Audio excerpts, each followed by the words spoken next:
आत्ता तुझ्या मर्जीने या घराबाहेर जाऊ शकतेस, पण पुन्हा या घरात यायचं की नाही हे तू तुझ्या मर्जीने नाही ठरवायचं. त्यासाठी तुला परवानगी घ्यावी लागेल आणि तुला ती परवानगी द्यायची की नाही हे आम्ही ठरवू.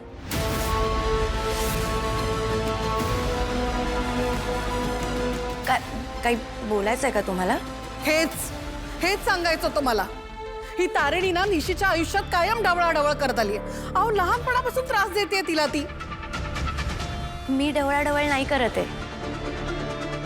सॉरी निशीची आई, पण तुम्ही ढवळाढवळ करताय ते ही आमच्या कुटुंबात. अहो खांडेकरांच्या घरची सून म्हणून तिने 4 कामं केली तर काय हरकत आहे? आणि तिचा हक्क आहे ना या घरावर, मग तिने कर्तव्यही पार पाडली पाहिजेत. हो ना पद्मिनी काकू? आणि अशा छोट्या छोट्या गोष्टींसाठी तू आईला का त्रास देतेस निशिता? अगं तू त्यांना फोन केलास म्हणून सगळी कामं सोडून त्या इकडे आल्या आहेत. त्यांना या गोष्टीचा किती त्रास झाला असेल हा विचारही नाही आला तुझ्या मनात? हे बघा मिसेस बेलसरे, एक आई म्हणून मी तुमची काळजी अगदीच समजू शकते, पण तुम्हाला वाटतंय तसं तारिणीने खरंच काही केलं नाहीये. Trust me.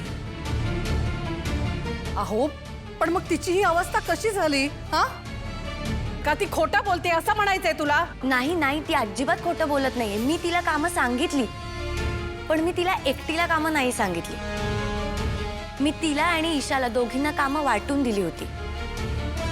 आणि मला हेही मान्य आहे की तिला काम करायची सवय नाहीये, त्याच्यामुळे तिला थोडा त्रास होतोय. पण हळूहळू होईल सवय.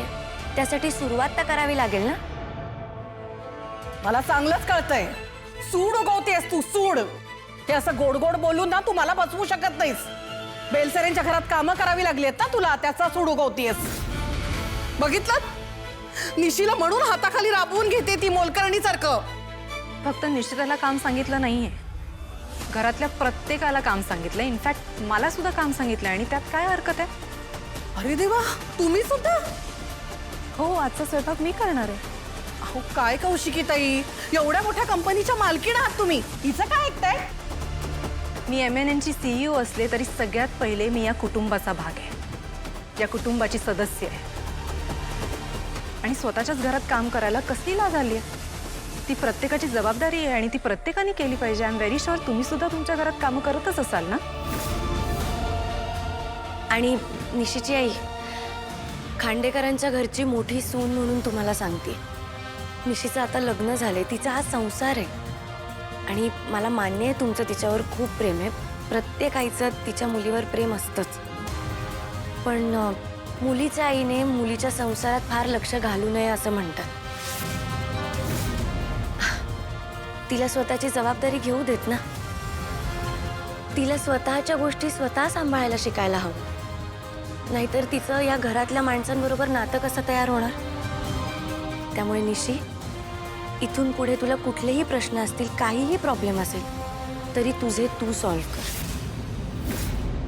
आणि निश्चिता, अशा छोट्या छोट्या गोष्टींसाठी आईला त्रास नको देऊ सगळं. तू विचार कर, या सगळ्या गोष्टींमुळे तुझ्या आईला किती त्रास झाला असेल. आणि तुला जर काही बोलायचंच असेल तर आम्ही सगळे आहोत ना घरी, आमच्याशी बोल. मिसेस बेलसरे, तुमच्या मुलीवर अन्याय होणार नाही हा शब्द आहे माझा. प्लीज माझ्यावर विश्वास ठेवा. माफ करा कौशिकी ताई, नाही म्हणजे मुलीच्या काळजीपोटी जरा जास्तच बोलून गेले मी. पण तुम्हाला दुखवायचा हेतू नव्हता. चुकलंच माझं. हं पद्मिनी ताई, चुकलं माझं. नाही, that is absolutely okay Mrs Belsare. आणि निशिता, आता स्वतःचे प्रश्न स्वतः सोडवायला शिक. तू प्रत्येक गोष्टीसाठी आईवर डिपेंडेंट राहिलीस, आईला कंप्लेंट करत राहिलीस तर कसं चालेल सांग मला? तुला एक स्वावलंबी स्त्री म्हणून घडायचंय ना, त्यासाठी तुला स्वतः निर्णय घ्यावे लागतील.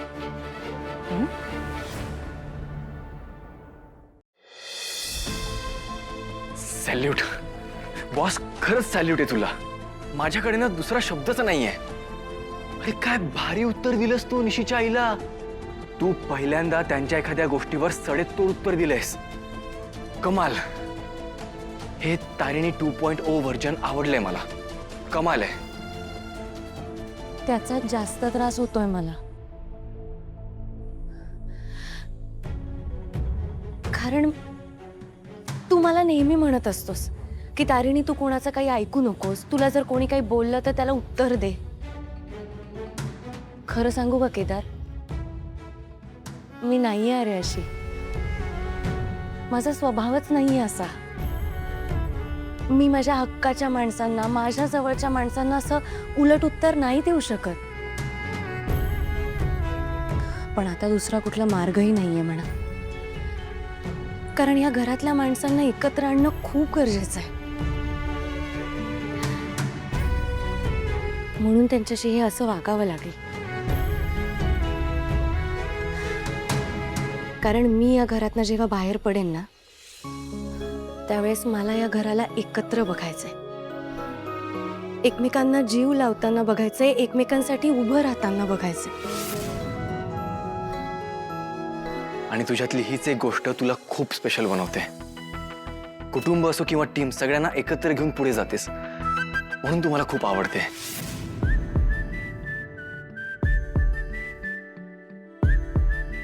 मैत्रीण म्हणून.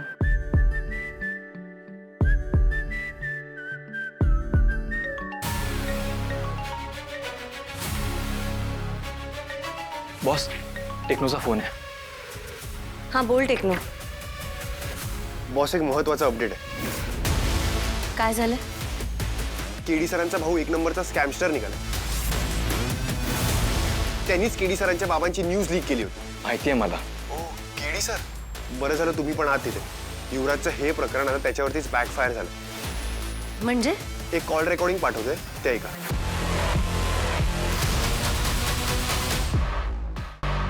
स्वतःच्या बापाची बातमी विकणारे खांडेकर बोलतायत का? कोण बोलतोय रे? नावापेक्षा मुद्द्याचं बोलूया. लोक तर विभीषणाला शिव्या देतात. तू तर बापाचा सौदा करून रावणाला पण मागे टाकलंस. ए काय हवंय तुला? तुमचं हे गुपित एकदम सुरक्षित ठेवलंय माझ्याकडे, पण तोपर्यंतच जोपर्यंत मला त्याची किंमत मिळते. ए आवाज बंद कर. किंमत बोल. जास्त नाही, 10 लाख. 10 लाख रुपये? कोण असेल हा माणूस? गुलाब. गुलाब तर स्वतः त्याला पैसे प्रोव्हाइड करतो ना. आणि हा आवाज गुलाबचा नव्हता, वेगळ्याच कुठल्या तरी माणसाचा होता.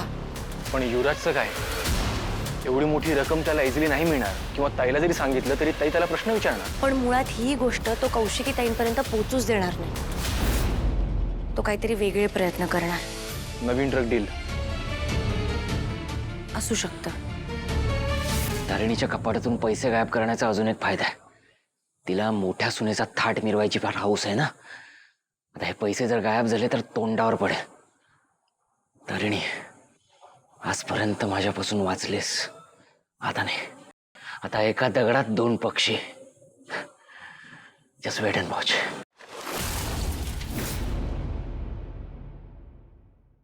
नवीन ड्रग डील सुद्धा असू शकते, किंवा तो घरात सुद्धा पैसे चोरायचा प्रयत्न करू शकतो.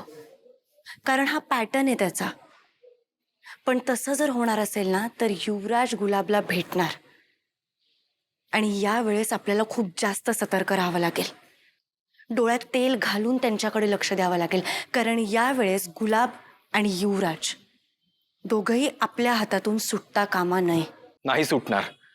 आम्ही टीम म्हणून कोणत्याही गोष्टीत कमी पडणार नाही.